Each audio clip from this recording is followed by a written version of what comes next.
boa tarde a todos.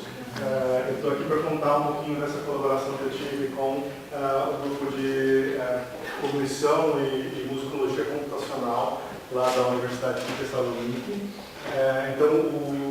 Aqui eu estou apresentando uma coisa mais ou menos no formato de um artigo, inclusive que eu vou deixar o link para vocês depois que a gente tiver interesse em ver com mais detalhes as coisas que eu vou falar aqui, talvez um pouquinho rápido.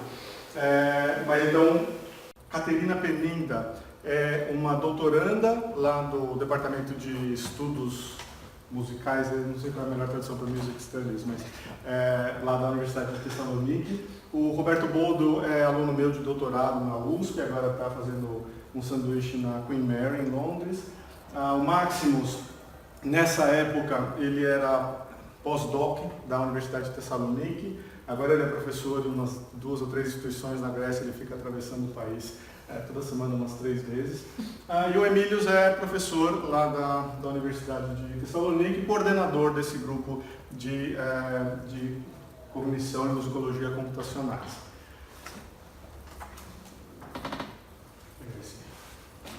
Aqui. Então, para colocar aí um esqueleto, né, numa estrutura para a minha apresentação, eu vou falar um pouco do contexto desse problema aí, o que me motivou a estudar junto com eles, falar um pouco sobre o que são ritmos assimétricos, né, que é o tema central aí desse estudo. Depois falar um pouco da metodologia experimental. Desculpa, eu acho que eu não dei atenção ao título o suficiente, né? Então, o nosso trabalho tem a ver com a maneira como a gente percebe essas estruturas rítmicas que são muito comuns na música grega. A gente vai escutar daqui a pouco alguns exemplos, mas então são esses ritmos assimétricos e o objeto musical são músicas folclóricas, músicas tradicionais gregas. Então, passando por o que são esses ritmos e alguns exemplos deles, eu vou falar um pouco da metodologia experimental, então de que maneira a gente pensou em fazer essas consultas com as pessoas para tentar responder algumas das perguntas que intrigavam a gente nesse contexto aí. Depois eu vou discutir os resultados desse experimento e fazer um pouco de discussão.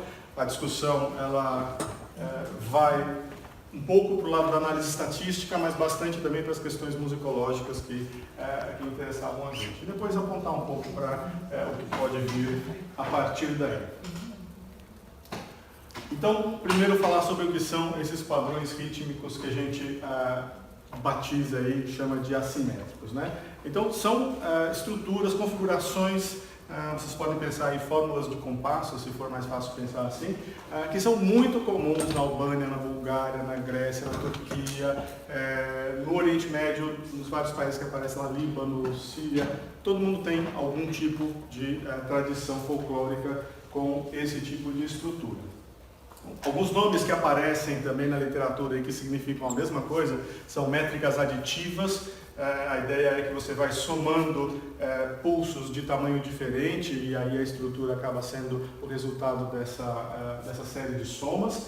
O nome aksak aparece bastante também na literatura, é uma palavra turca que significa manco, coxo, né? Então seriam os ritmos que procedem assim dessa maneira. E assimétrico, que é um termo um pouco mais, talvez um pouco mais ascético, não sei, e que descreve essa configuração. Então, a ideia aí está dizendo que o nível dos pulsos é não isócrono. O que a gente quer dizer com isso? Existe no nosso entendimento de rítmica, né, uma hierarquia de escalas temporais onde a gente apreende uma série de informações diferentes, né? 3 dos níveis principais para a apreensão das estruturas rítmicas são esse que a gente chama de tactos, onde a gente tem essa ideia de batidas, né? Eu vou usar o termo pulso, apesar de que pulso muitas vezes leva a entender que é uma coisa regular, e no meu caso os pulsos são irregulares, tá? Mas então os pulsos são aquelas coisas onde as pessoas batem a mão espontaneamente, onde elas dançam, né? Ou são esses pontos de apoio do discurso rítmico. Embaixo do tactus a gente tem o nível que seria das subdivisões, né? No caso da música tradicional grega, essa camada inferior das subdivisões, ela é isócrona, o que significa que todas as fórmulas rítmicas que a gente vai ver, se a gente pensar nas subdivisões, as subdivisões têm durações iguais, né? E por cima do tactus, que seria já o nível dos compassos, outra vez a gente tem uma estrutura isócrona, ou seja, o compasso, que é compreendido por alguns tempos de duração desigual, ele se repete de forma periódica. Então, a cada compasso a gente tem uma repetição das coisas, assim como a cada subdivisão a gente tem uma repetição de durações iguais. E no meio do caminho, que é esse nível aí dos pulsos, a gente tem essa situação de assimetria, ou falta enfim, a gente não tem os pulsos isócronos, né, que seriam quase que a regra geral do resto da música ocidental. Então, para a gente poder escutar e começar a se ambientar em relação ao domínio aí que eu vou falar, 3 pedacinhos de música.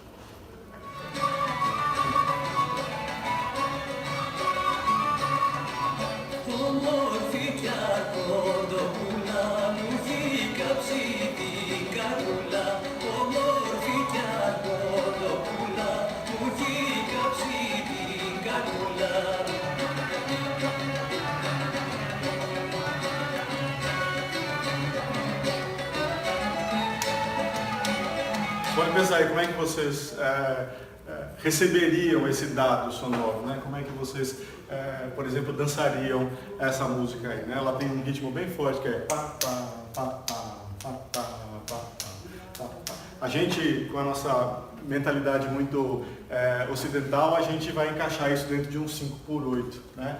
Vai falar assim, tá bom, então é 2, depois 3, 2, depois 3, essa coisa quebrada. Os outros 2 exemplos, então, para a gente tentar também pensar no que seria essa representação rítmica.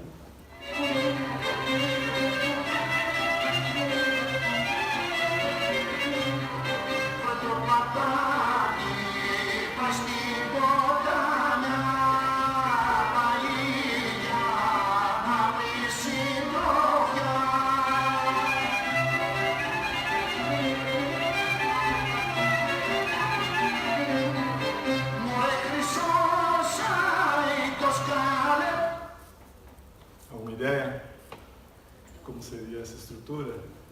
Vamos ver mais um. A gente vai ver outros exemplos parecidos depois.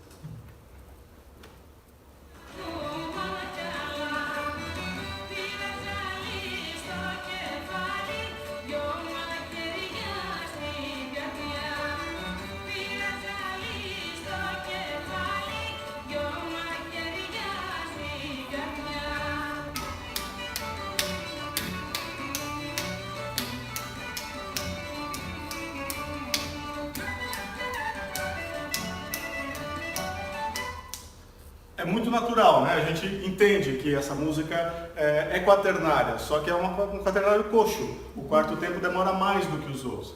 E demora mais numa razão que não é do dobro ou da metade, que é o que a gente costuma pensar nas figuras rítmicas ocidentais. Todo o nosso sistema de representação ele é baseado na ideia da subdivisão ou dos múltiplos na base 2. Tudo que foge ao 2 vira exceção, demanda algum tipo de notação adicional, por exemplo, notas pontuadas, né? Ou notas pontuadas no caso, né, de multiplicar por 3 uma duração, ou quiálteras no caso de subdividir também.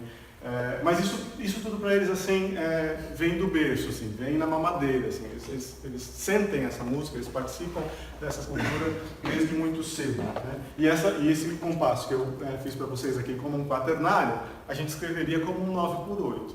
Mas um 9/8, se você falar para um músico habituado na tradição ocidental, ele vai pensar, tá, 9/8 deve ser um ternário composto, e não é, né? É um quaternário assimétrico. Então esse é o tipo de objeto que interessa a gente. Então, falar um pouco assim das ideias, né, que correram antes da gente propor um experimento. Eu estou chamando de hipóteses e questões, mas eu deveria chamar, na verdade, essa sessão mais de brainstorm, que era aquela realmente tempestade de dúvidas e curiosidades que a gente queria atacar de algum jeito. Então, primeiro, essa ideia, né, do uso espontâneo dos pulsos assimétricos, desses pulsos diferentes, por parte de quem está habituado com esse tipo de música desde cedo, né? Isso parece um dado meio óbvio, mas a gente estava interessado em ver como é que isso afeta a maneira das pessoas perceberem os ritmos e depois da maneira como elas expressam esses ritmos, por exemplo, numa notação escrita, né? Então a ideia de que as palmas e os passos de dança, todos na tradição, vêm em cima dessas subdivisões, dessas divisões desiguais, né? Uma pergunta que deixou a gente muito intrigado e que eu não vou responder, então é só para vocês terem uma ideia que aqui é realmente uma conversa informal, né?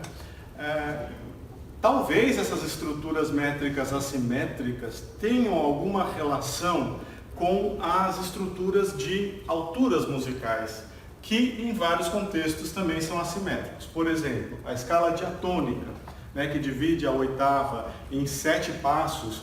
Os 7 passos são desiguais, né? Tom, tom, semitom, tom, tom, tom, essa história, que é usada por toda a música modal, essa inclusive, e pela música tonal ocidental, né? É o fato das divisões serem desiguais que gera uma certa polarização, um certo entendimento de que uma nota tem uma função diferente, agregadora em relação às outras, né? Qualquer escala de subdivisões iguais é uma escala que não tem centro, que na verdade ela permite girar em torno dela mesma e ir para qualquer lugar. A escala cromática, se a gente atribui frequência igual para todas as notas, né, o dodecafonismo, a escala de tons inteiros, essas escalas elas não têm essa noção de centro.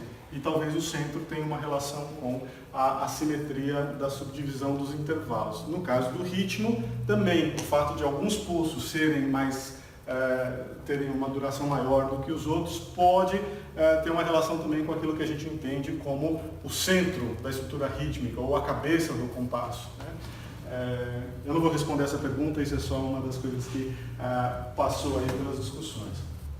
Uma pergunta que a gente gostaria de tentar responder naquele experimento era se todo mundo ouve esses ritmos da mesma maneira, né? A pergunta parece muito descabida, assim, muito geral, mas a gente vai estar interessado especialmente em como as pessoas representam aquilo que elas percebem, né? Então, usando a notação rítmica ocidental, tradicional. E, segundo, se haveriam diferenças que a gente consegue mensurar em relação à acurácia da percepção das durações desses pulsos longos e curtos, né? Ou seja, a gente percebe que tem um pulso longo e um curto. Quanto que a gente entende que o longo é mais longo do que o curto? Será que isso varia de pessoa para pessoa? Será que existe uma flutuação em relação a essa percepção? E também, aonde que as pessoas sentem que está essa cabeça de compasso? Onde está o pulso que marca o início de uma estrutura, nessas estruturas que normalmente se repetem de forma periódica? Então, essas eram algumas perguntas que a gente queria responder. Objetivos gerais do trabalho, então, é propor uma tarefa, né, um experimento de escuta e classificação. Você ouve uma coisa e você diz, essa coisa é do tipo A, do tipo B e do tipo C.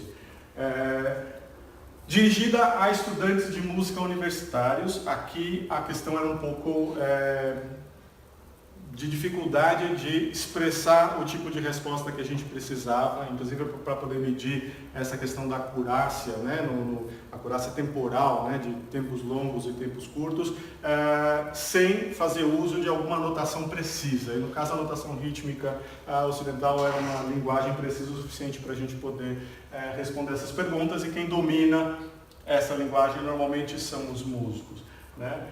Por que universitários? Porque também a gente não queria pegar músicos extremamente experientes, com 40 anos de estudo, e músicos muito jovens que acabaram de ser alfabetizados, porque também isso ia demandar uma análise separada por grupos e isso ia complicar um pouco o nosso trabalho. A gente estava interessado em, de alguma maneira, chegar nessa questão da dificuldade, que é uma palavra que, a rigor, a gente nem deveria usar, né? Não tem uma definição formal, mas que coisas que fazem com que coisas que dão trabalho para as pessoas poderem classificar um ritmo dentro de uma certa forma, né? Então, por exemplo, é o tipo do padrão. A gente ouviu um 5/8, um 7/8 e um 9/8, que se organizam de maneira assimétrica. Isso é o que torna os ritmos mais difíceis de serem compreendidos e representados. É o andamento, uma música muito rápida pode dificultar a percepção dessa estrutura, ou a harmonia, se ela, né, a maneira como ela muda dentro do tempo e junto com o ritmo, ou a instrumentação pode também dificultar essa percepção. É o background cultural, aquela hipótese meio óbvia, né? Tem gente que ouve esse tipo de música desde pequeno e tem gente, por exemplo, estudantes universitários brasileiros que ouviriam pela primeira vez na vida, talvez, durante esse experimento. Vou falar um pouco de alguns trabalhos que a gente encontrou na literatura, né? Tomou conhecimento antes de sair para fazer um experimento novo. Então, tem pouca literatura em relação a esses ritmos assimétricos, infelizmente, né? Um dos trabalhos importantes aí é desse Fracile, de 2003, que é um trabalho musicológico. Ele faz um levantamento de estruturas, de fórmulas, né, que aparecem com frequência nesses repertórios tradicionais dos Balcãs, e é um levantamento, dá nome, mostra como que normalmente as pessoas representam, né, os músicos que praticam essa música folclórica. Então é um texto bem interessante, assim, de um apanhado geral de algumas estruturas comuns. Depois desse trabalho de 2006, Moylands estuda como que os andamentos mais rápidos ou mais lentos afetam a relação entre os pulsos longos e os pulsos curtos. Quase sempre nessas tradições, quando a gente fala de pulso longo e pulso curto, a relação é de 3:2. O longo é 1,5 o curto.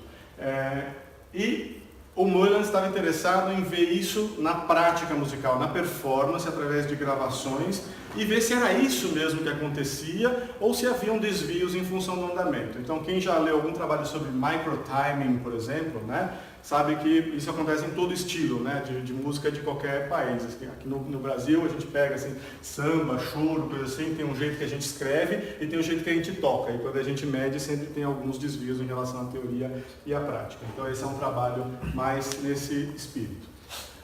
Esse trabalho é bem mais recente, é de 2012, inclusive com o Emílios Camburópolis, que é um dos coautores do meu trabalho, né?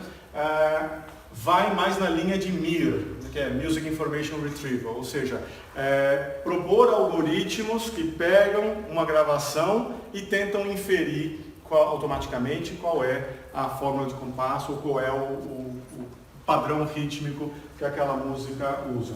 Então, sistemas de rastreamento de pulso. O interessante aqui é questionar uma série de algoritmos considerados do estado da arte, mas que se apoiam fortemente na ideia de que o tactus, o nível dos pulsos, é isócrono, né? E os algoritmos fazem uso dessa hipótese para tentar encontrar os padrões de repetição. Então eles quebram quando a música não satisfaz essa hipótese. E finalmente o trabalho mais próximo que a gente encontrou do que a gente queria fazer é esse trabalho do Tekman, onde havia uma tarefa realmente, um experimento com pessoas que escutavam fragmentos de música Aksa, de música dos Balcãs, e classificavam as estruturas rítmicas. Ali a gente tinha uma tarefa de reconhecimento, ou seja, você escuta um par de fragmentos e você tem que dizer, eles têm a mesma estrutura ou eles têm estruturas diferentes.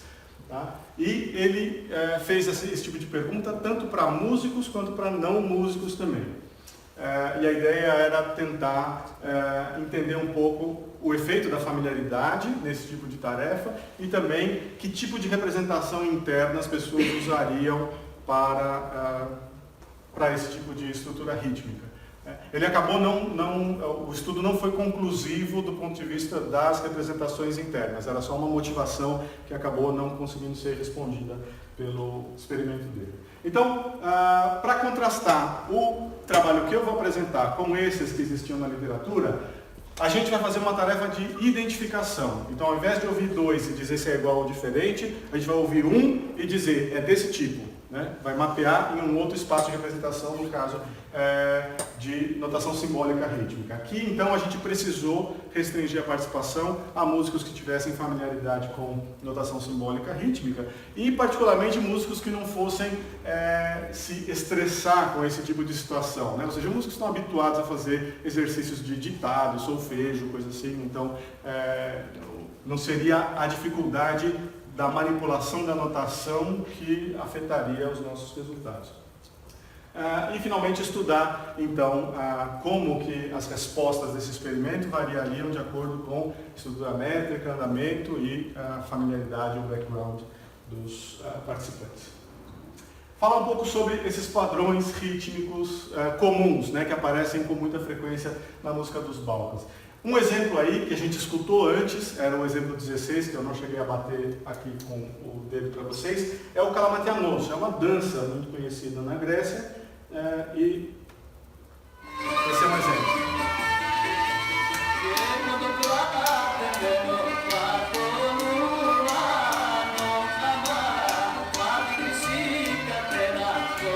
Estou induzindo a percepção de vocês, né? Vocês não são voluntários do experimento. Mas então a gente anotaria esse ritmo usando aquela notação simbólica ou um compasso 7/8 fazendo essa subdivisão, agora pensando nos subbeats, né, nas subdivisões. Então seriam 3 colcheias agrupadas na forma de uma semana pontuada, depois 2 agrupadas e 2 agrupadas de oceaníacas. Mais um exemplo então, Karsilamas, esses ritmos são assim muito comuns lá. Esse a gente também escutou, é no terceiro exemplo do outro slide.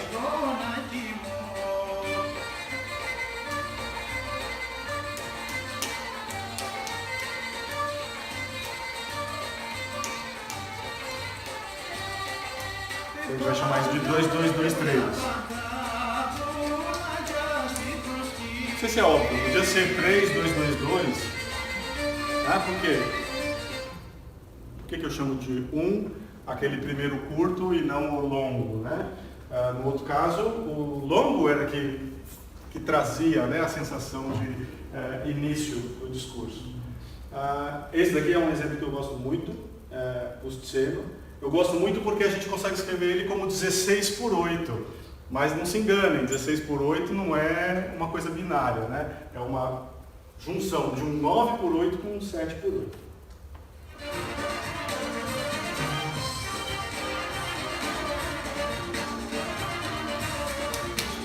Esse é rápido.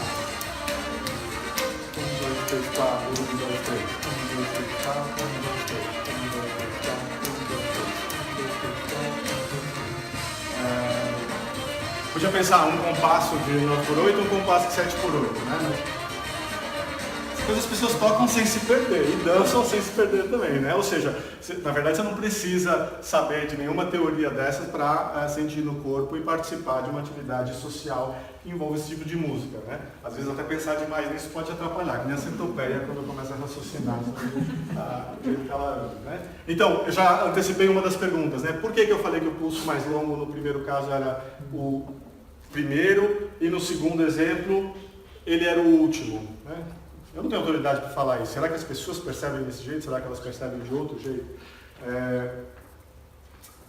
Em muitos casos, a gente vai ver que um instrumento de percussão tem uma frase que começa num lugar e a voz entra em outro lugar e pode puxar essa noção de tonicidade rítmica, né, para um outro lugar da estrutura. O que acontece, então, quando a gente escuta uma coisa em que os instrumentos competem por interpretações diferentes? Essa é uma outra pergunta interessante. Então, dificuldades esperadas, lidar com essas alternativas. A gente chamava de rotacionada, né? Pensando nesses números numa ciranda, e você pode girar essa estrutura do jeito que você quiser, chamar qualquer um dos pulsos de primeiro.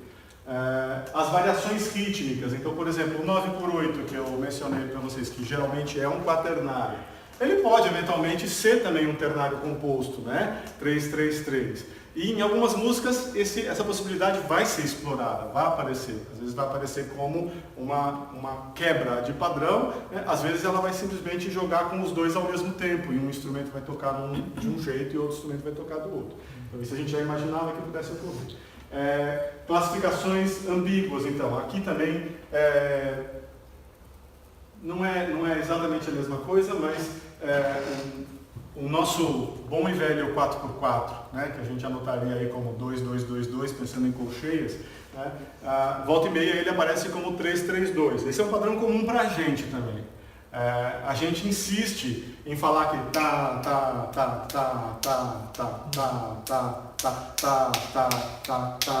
a gente insiste em colocar dentro da quadratura, mas tem música que é o tempo inteiro 3-3-2, 3-3-2. Ela se move, ela respira como uma música ternária. E aí você vai ter também esse tipo de competição de instrumentos que tocam padrões diferentes ao mesmo tempo. E finalmente, critérios subjetivos, aqui para dizer que na presença de várias interpretações plausíveis, simultâneas, o que vai mover um certo participante pode ser a atenção dele, né? Um percussionista pode de repente ir com o ouvido direto lá num surdo, em algum instrumento de percussão, e interpretar a estrutura a partir daquela perspectiva, né? Uma outra pessoa pode estar prestando atenção principalmente na voz. Então isso tudo já era esperado. Como é que a gente selecionou as músicas, né? Isso é uma coisa muito difícil, porque a tradição, esse tipo de música grega é chamado de demótica, tem a ver com popular, né? A palavra vem de demo, que é o povo em grego, e tem um repertório gigantesco, assim, é muito grande, porque essas coisas vêm aí de alguns séculos.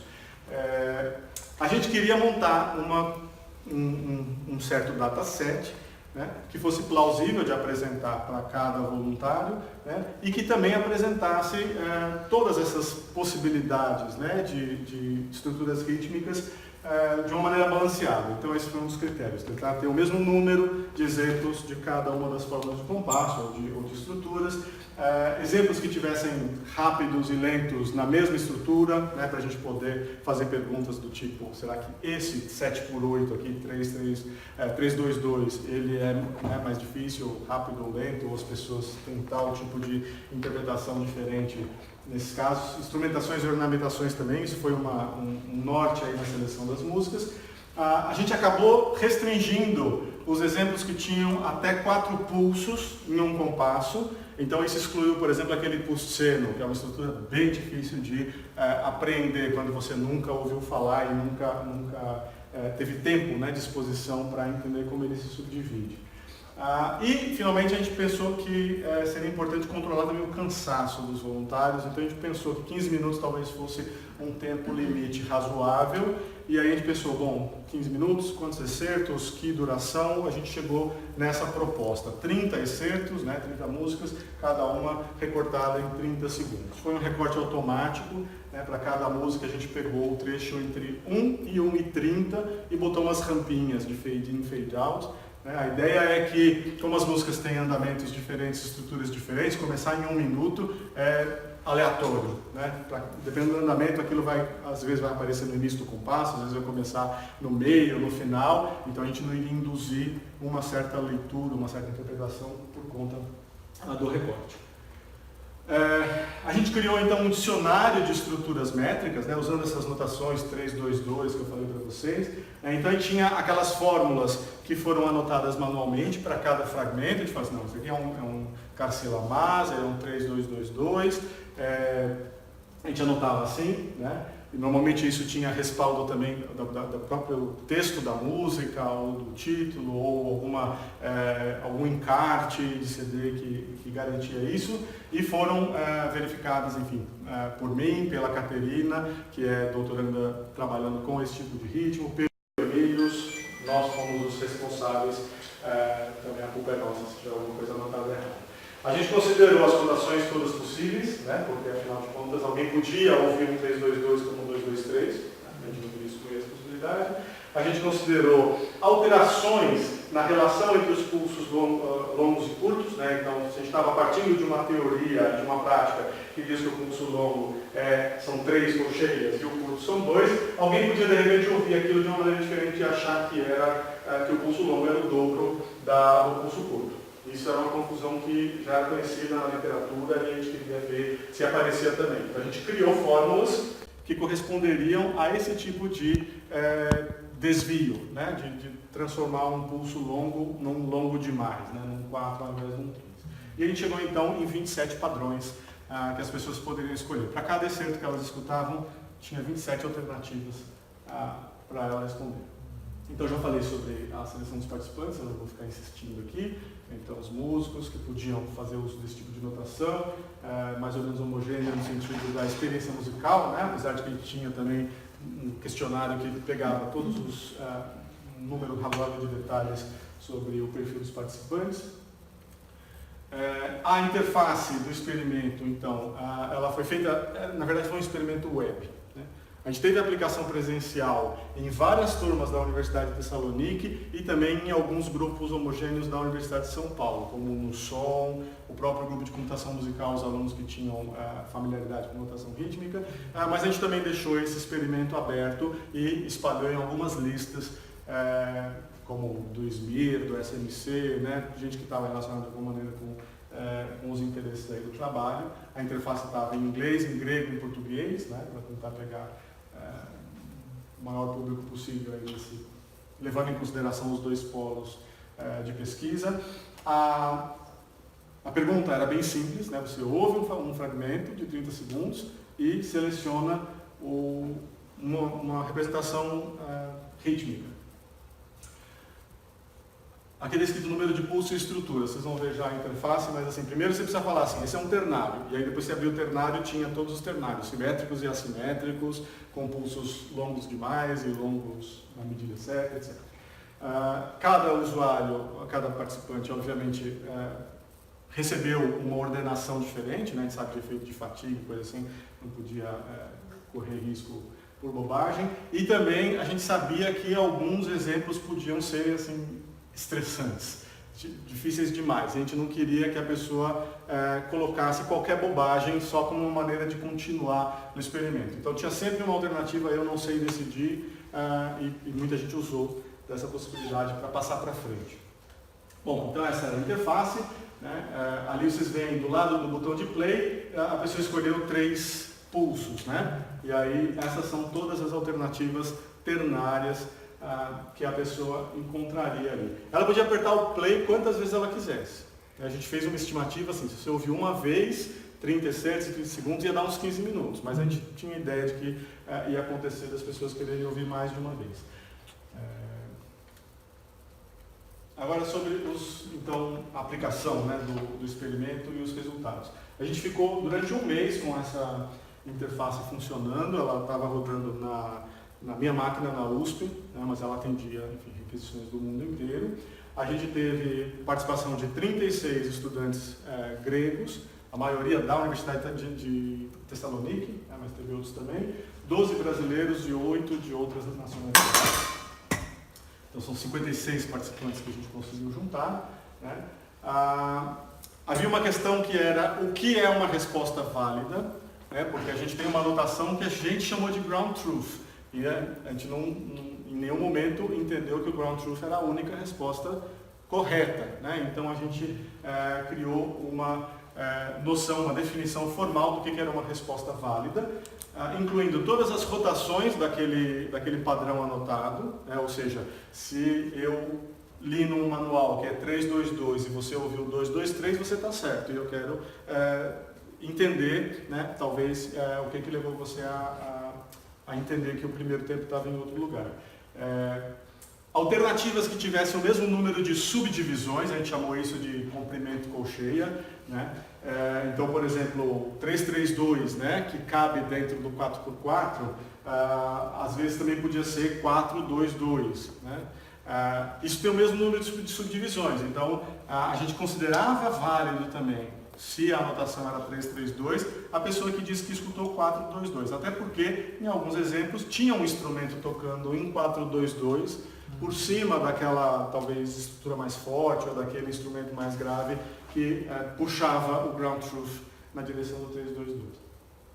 E finalmente a gente considerou a ideia de equivalência por oitava no caso de ritmo. Né? Ou seja, um binário é um binário. Então você pode pensar que é um 4x2, eu posso pensar que é um 4x8, na verdade não tem tanta diferença, né? Assim, aonde que a gente coloca a figura rítmica em relação a uma ideia de tempo em segundos é completamente arbitrário. Então, por exemplo, 2 e 2 era a mesma coisa que 4 e 4, né? E esses dois padrões apareciam lá, então quem escolhesse um ou outro, obviamente isso ia ser tratado como igual. Aqui a gente tem um dos exemplos de como apareceriam aí as respostas. Pegando o excerto 3, eu acho que eu consigo tocar ele aqui, deixa eu ver. Fazendo aqui talvez. Então isso é binário simples, né?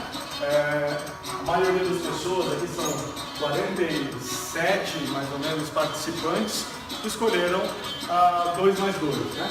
Teve aí uns 2 ou 3 que escolheram como 4, 2, 2, que seriam sei lá, acharam que era isso. Viram isso? É válido, né? Todas essas respostas que aparecem aí, na verdade, desculpa, em verde vocês vão ver sempre o que estava anotado como ground truth, né? Aqui tem algumas que não são válidas, por exemplo, 2, 2, 2, 3, essas 3 alternativas daqui teriam 9 colcheias dentro do compasso, isso não tem como encaixar. Então, provavelmente alguma coisa diferente que a pessoa percebeu. Esse é um outro exemplo aí de resultado, né? O quarto excerto. Na anotação, ele era um 2 mais 3. Seria isso daqui. 1,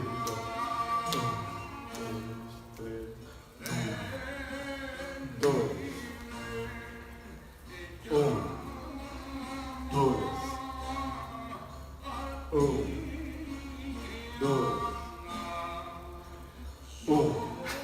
Vocês veem que quando a coisa é lenta, realmente é muito difícil, né? Isso aqui poderia ser facilmente, talvez, um binário, né? Você ouvir cada pulso como se fosse um compasso. Quer dizer, aonde que está o compasso, na verdade? Talvez tenha um pouco a ver com acompanhar a frase melódica, talvez tenha alguma coisa a ver com o texto também, para você entender como que essas coisas se articulam. Aqui teve... Bom, a anotação era 2 mais 3, teve muita gente que respondeu 2, 2, 2, 4. 2, 2, 2, 4 é uma resposta válida, porque soma 10 colcheias, e 10 colcheias é equivalente por oitava a 5 colcheias. Ou seja, 2 mais 3 é aquilo que eu estava falando para vocês da definição formal de equivalência, né? Então, quando eu faço 2 e 3, seria uma semínima e uma semínima pontuada. Se você escutou semínima, semínima, semínima e uma mínima, né? A menos do metrônomo, né, você consegue alinhar exatamente uma com a outra, né? Seria então, o primeiro pulso aqui seriam esses 2 mais 2 e o segundo pulso de 3 seria esse 2 mais 4. Né?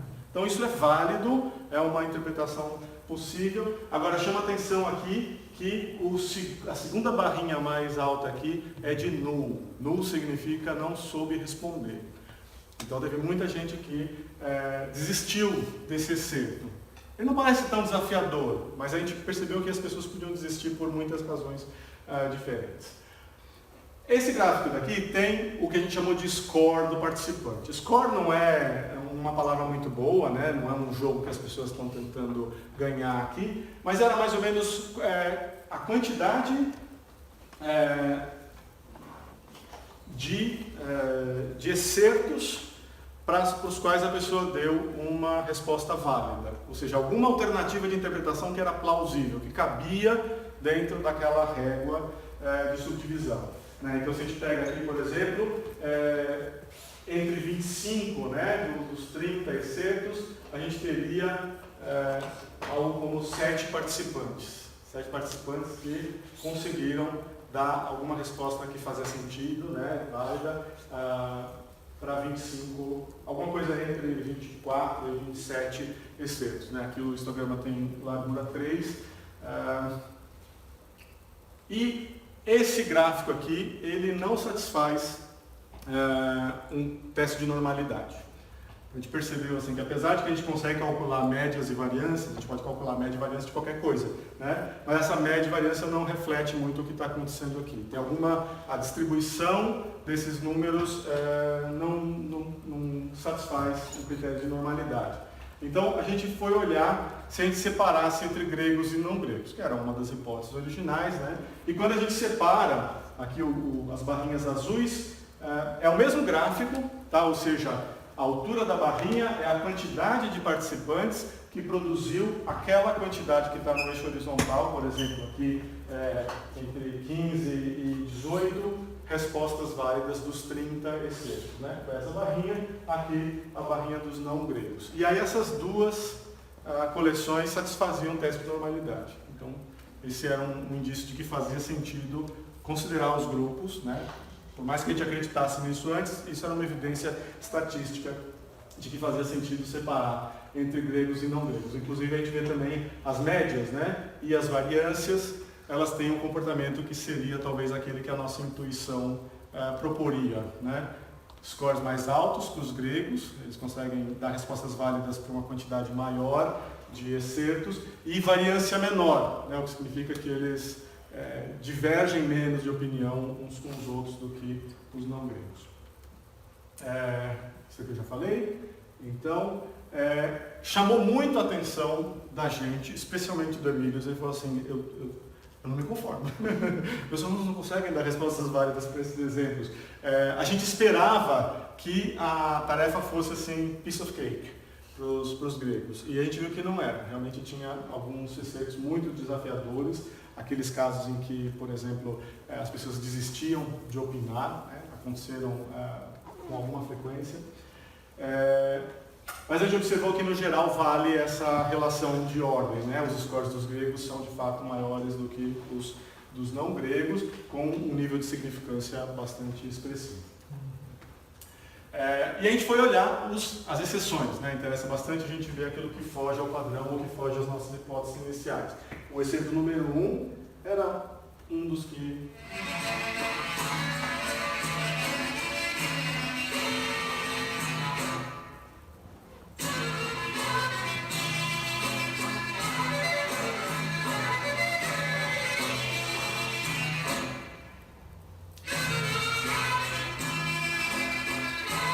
Esses são os resultados dos gregos e dos não gregos para esse excerto que a gente está estudando.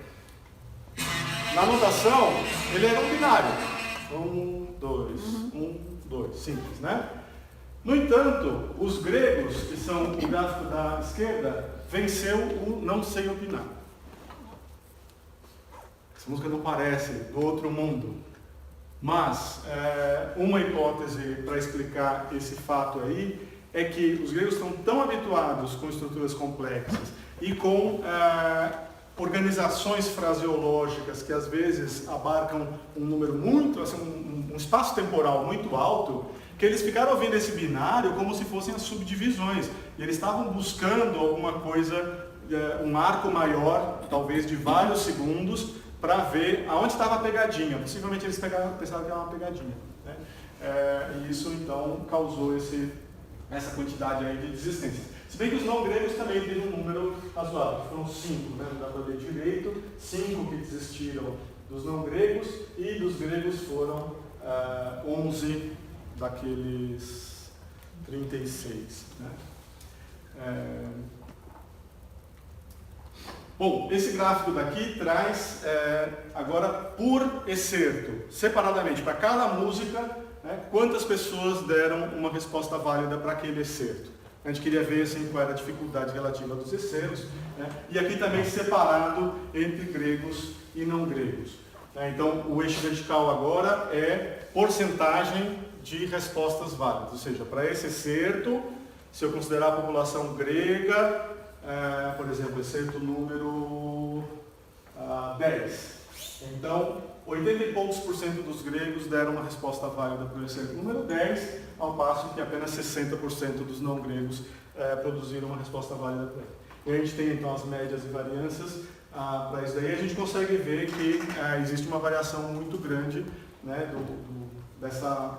desse perfil em função dos excertos. Tem excertos que parecem excepcionalmente difíceis. Olha só, o excerto 26 aqui teve apenas 20% dos gregos que colocaram alguma coisa que cabia ali, né? E 10 ou menos do que 10% dos não gregos. A gente estava bastante interessado em olhar para essas exceções. Aqui, eu não sei se já tem uma...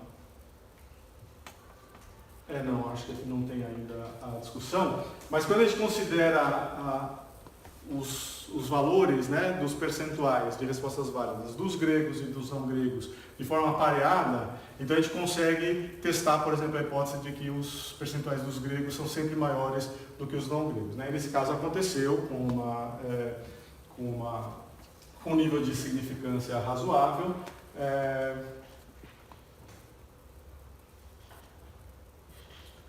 apesar de que a gente consegue identificar visualmente vários excertos em que a ordem está invertida, né? O próprio número 1, que foi aquele que a gente acabou de ouvir, onde os não gregos tiveram um percentual mais alto de respostas válidas. Então, exemplos, né, que a gente poderia considerar e discutir. Os excertos 8 e 9, se a gente olhar aqui, olha, o 8 e o 9 são esses daqui, né? Porque eles tiveram valores bastante baixos, né? Quando a gente escuta esses dois exemplos,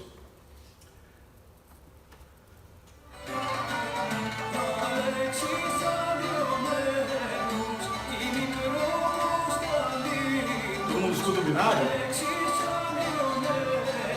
Só que ele é um 6 por 8, né?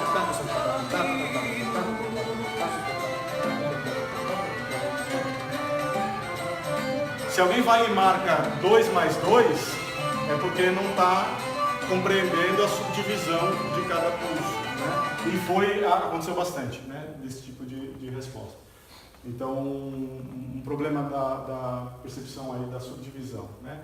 13, 14 e 15, o 9 é parecido. 13, 14 e 15 eram estruturas de 7 por 8 que estavam classificadas como 2, 2, 3, mas podia ser 3, 2, 2 também, e elas foram classificadas como coisas que não cabiam.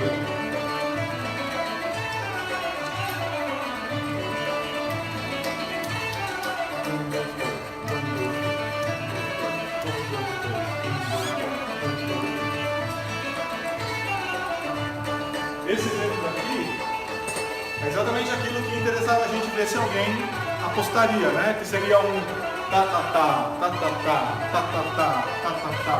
Curto, longo, mas o longo que é 2 para 1, né? Ou 4 para 2.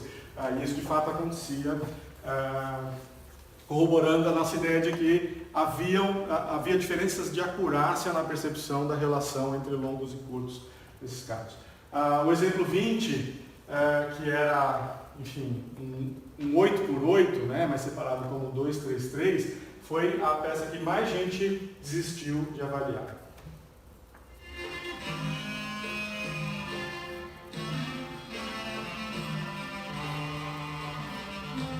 Mais um exemplo extremamente lento, né?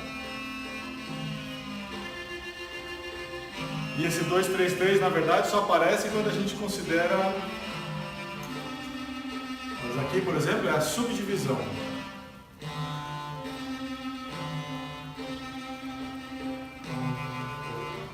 Enfim, então esse tipo de dificuldade que estava muito provavelmente associada ao andamento, né?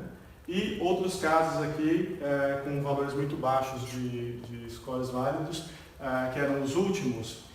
Não os últimos que as pessoas escutavam porque era aleatorizado, mas os últimos do nosso dataset, que eram estruturas de 4 tempos assimétricos, né? Então, para a gente pegar um qualquer aqui, 5.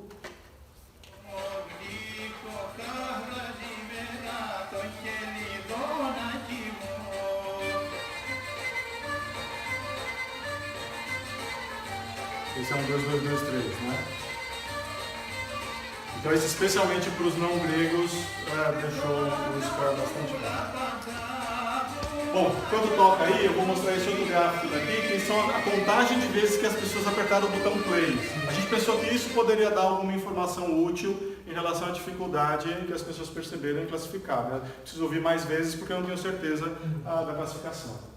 Então a gente vê aí que, apesar de ter um certo piso aqui em uma vez, todo mundo tinha que estar pelo menos uma vez, né? E tem muitos exemplos onde a quantidade é próxima de 1, a gente vê vários exemplos, o 1, né, que teve um monte de desistência, e o 20, que foi aquele lento que a gente escutou agora há pouco, as pessoas ouviram 4 vezes e depois desistiram. Quer dizer, então a gente estava interessado em ver se esse número, né, a contagem de vezes que cada pessoa escutava a cada excerto, podia dar alguma informação útil sobre a dificuldade da classificação.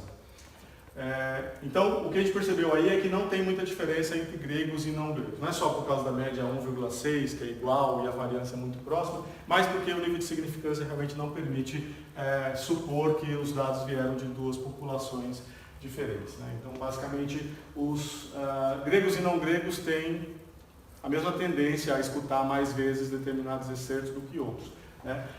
E também a gente conseguiu estabelecer que existe uma correlação forte entre essas barrinhas azuis e as barrinhas verdes. Os excertos que os gregos têm mais dificuldade, os não gregos também têm mais dificuldade e vice-versa.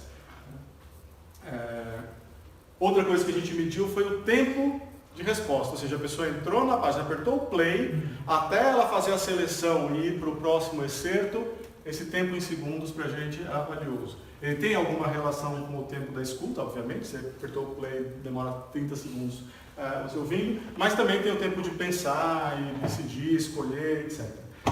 Aqui também a gente observou coisas parecidas com a contagem de plays, né? Ou seja, não tem uma diferença estatística entre os gregos e os não gregos, mas existe uma correlação entre o tempo que cada grupo levava para os mesmos excertos. Quando a barrinha sobe, a outra barrinha sobe, mais ou menos é isso que quer dizer aqui a correlação. E a gente mediu uma outra coisa também que parecia bastante interessante, chamou a atenção da gente assim que a gente bateu o olho naqueles gráficos por excerto. Quando eu falo gráfico por excerto, vamos ver se eu consigo chegar, são esses daqui, né? Esses gráficos daqui, né? Não sei se vocês viram, assim, os dois primeiros gráficos que eu mostrei, do excerto 3 e do excerto 4, eles têm uma diferença muito notável, em que no excerto 3 todo mundo apostou numa mesma alternativa e no excerto 4 as respostas se dividiram entre alternativas plausíveis, que foram consideradas corretas, válidas, né? Mas que eram interpretações diferentes daquele mesmo fenômeno. Então, para capturar esse grau de concordância entre os participantes, a gente definiu essa medida que a gente chamou de spread, né? Que nada mais é do que uma medida muito usada em economia, que é o índice de diversidade de Gini-Simpson. Né? Então, esse índice, basicamente, ele vai ser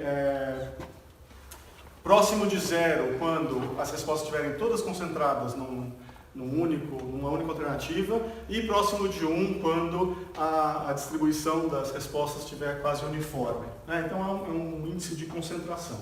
E aqui a gente vê então que existe aí uma certa tendência, né, sei lá, perto de 0,7 ou 0,8 para a maioria dos excertos, que são os números no eixo X, mas existem excertos que são marcadamente diferentes. Né? Por exemplo, o excerto 3, que era aquele que eu mostrei, com todo mundo apostou na barrinha 2 mais 2, que estava certa, eles são exceções, né? Eles tiveram pouco grau de discordância. Na maioria das vezes o grau de discordância era razoavelmente alto. E aí a gente foi também olhar a questão do andamento das peças. Né? Então a gente mediu o andamento de duas maneiras diferentes. A gente tem que pensar o seguinte, que andamento normalmente é marcado como o número de pulsos por minuto, né, BPM, né, o que faz sentido para estruturas simétricas, mas para as estruturas assimétricas a gente cai numa certa dificuldade, vai contar os pulsos longos, os curtos. Então a gente chegou em duas possibilidades, uma que era contar o número de subdivisões, né, então a gente chamou isso daí de número de colcheias por minuto. Não são os pulsos seriam 2 colcheias ou 3 colcheias. Tá? E aí a gente viu, então, para aqueles excertos que a gente construiu, essa distribuição aí, a gente vê que tem o 4 e o 20 outra vez, né? Exemplos muito lentos, né? Com poucas colcheias por minuto, e alguns exemplos muito rápidos, como por exemplo o 19 aí. Então a gente está interessado em ver como que esse gráfico poderia se correlacionar, por exemplo, com o gráfico da discordância ou do espalhamento das respostas, né? Então, alguns exemplos, né, que tinham muita concordância, pouco espalhamento, né, que eram o 3, o 16, o 17, o 18, a gente pode ver aí que, bom, eles têm 3, 16, 17, 18, né, 16, 17, 18 estão aqui, ó, e o 3 está aqui. Eles têm uns andamentos médios, né? Não são nem extremamente lentos, nem extremamente rápidos. Existe uma teoria, que agora eu esqueci quem é o autor que propõe, que diz que pulsos que estão próximos de uma certa média, eles são mais fáceis de apreender do que as extremidades, né? Muito lento e muito rápido. A gente observou, então, correlações positivas entre a quantidade de vezes que a pessoa apertou o play, desculpa, eu estou invadindo o seu horário, né? A quantidade de vezes que a pessoa apertou o play e o tempo que ou o tempo que ela levou para responder e o espalhamento, né? Ou seja, quanto maior quantidade de plays, maior espalhamento, quanto maior tempo de resposta também, maior espalhamento. O que é interessante, né? Porque caracteriza, de certo modo, a dificuldade de você chegar numa classificação para esses exemplos. E também correlação negativa entre o andamento ou o número de compassos, que foram duas medidas diferentes. Eu não sei, acho que estava botando um gráfico aí, mas a gente mediu tanto o andamento quanto o número de compassos naqueles 30 segundos, que era uma outra medida de andamento também diferente um pouco do número de andamentos. E a quantidade de plays, né? Então a correlação negativa significa que quanto maior o andamento, né, quanto mais rápido, menos vezes a pessoa escuta. Quanto mais lento, mais vezes a pessoa escuta, que foi uma observação também